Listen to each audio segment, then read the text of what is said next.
पापा, तो सबसे बड़ी टीम एमआई और सीएसके है ना। काश होती।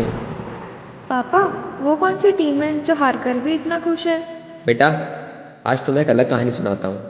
ये कहानी है उस टीम की जिसने ट्रॉफीज तो शायद कम, बट लोगों के दिल बहुत जीते। 3 प्लेयर्स ने दी इस टीम को अपनी पहचान। पहला, गेल।